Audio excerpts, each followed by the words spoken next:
रहमानिर्रहीम नहमदुहु व नुसल्ली व नुसल्लिमु अला रसूलिहिल करीम अम्मा बाद सल्लल्लाहु अला हबीबी सय्यिदना मुहम्मद व आलिहि व अस्हाबिहि व सल्लम। अशरा ज़िलहज में 10 ज़िलहज का इंतहाई बेहतरीन मुजरब तरीन अमल आप अहबाब की खिदमत में पेश करना है। जो बंदा 10 ज़िलहज के दिन, जिस दिन 10वीं ज़िलहज शुरू हो रही है, फ़जर की नमाज से पहले ये जो अमल मैं बता रहा हूँ कुरान करीम की एक सूरह मुबारक है, ये सूरह मुबारक पढ़ ले तो अल्लाह जल्ल जलालुहु की रहमत उसकी तरफ मुतवज्जह हो जाती है। अल्लाह जल्ल जलालुहु की नूरानी मखलूक फ़रिश्ते भी, अल्लाह जल्ल जलालुहु की नारी मखलूक जन्नात भी, और इंसानों के अंदर भी अल्लाह उसके दिल में मोहब्बत पैदा कर देते हैं। और कुरान करीम की वो सूरह मुबारक जिसे कुरान की दुल्हन कहा गया है, ये सूरह रहमान है। खालिक कायनात जल्ल मजदुहु क़यामत के दिन मैदान महशर के बाद जब जन्नत में जाएंगे तो तमाम अहले ईमान को अपनी ज़ुबान से सूरह रहमान की तिलावत सुनाएंगे। जो बंदा ये चाहता है कि अल्लाह की ख़ास रहमत मुतवज्जह हो और मेरा पूरा साल खैर व बरकत के साथ गुजर जाए, अल्लाह की तमाम अच्छी नेक मखलूक़ात मुझसे प्यार करें, उसको चाहिए कि इस ज़िलहज के 10वीं दिन यानी 10वीं ज़िलहज की फ़जर की नमाज से पहले सबसे बेहतर ये कि कमल कर ले तो सबसे बेहतर है। अगर फ़जर की नमाज से पहले नहीं कर सकता तो फ़जर की नमाज के फ़ौरन बाद ये अमल ज़रूर करें। अमल क्या करना है? सूरह रहमान की तिलावत करनी है, और सूरह रहमान की तिलावत एक ख़ास तरीके से करनी है, जैसा मैं आपसे अर्ज़ करूँगा।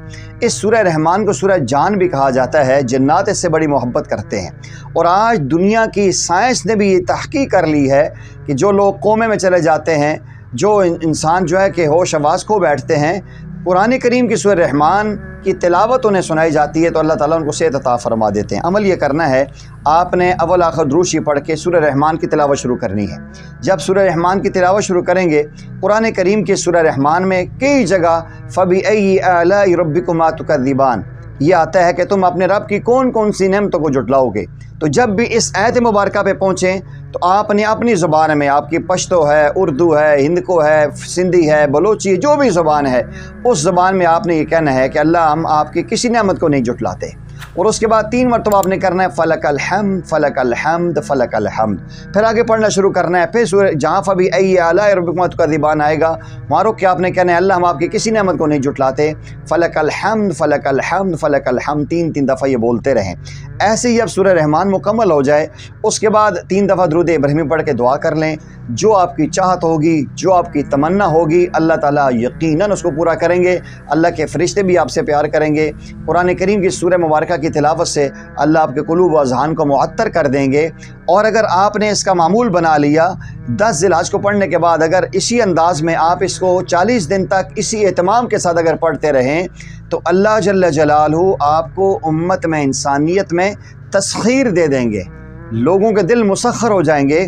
अल्लाह की जिस तरह नारी मखलूक, नूरी मखलूक और इंसान आपसे मोहब्बत करते हैं, तो अल्लाह की बाकी मखलूक़ात भी आपसे प्यार करेंगी। अल्लाह इसी अंदाज़ में दुनिया में इज़्ज़त, शान और बुलंदी आपको अता फरमाएंगे। इसलिए सूरह रहमान का वैसे भी मामूल बनाएं। ज़िलहज की 10 तारीख से आगाज़ करें और इसको हमेशा जारी रखें। कम अज़ कम अगर आप इसको 41 दिन पाबंदी से पढ़ लें, फिर अल्लाह ताला से दुआ करें, अल्लाह ताला आपको ऐसी इज़्ज़त, ऐसी शोहरत, ऐसी बुलंदी देंगे जो आपके तसव्वुर में भी नहीं आ सकती। आपसे गुजारिश है कि अगर आप इस चैनल पर नए हैं तो लाजमी सब्सक्राइब करें, बेल आइकन के बटन को ज़रूर प्रेस करें, और इस अजीम सादत वाली सूरत को अपने अहबाब में ज़रूर शेयर करें। व आखिर दावाना अनिल हम्दुलिल्लाहि रब्बिल आलमीन।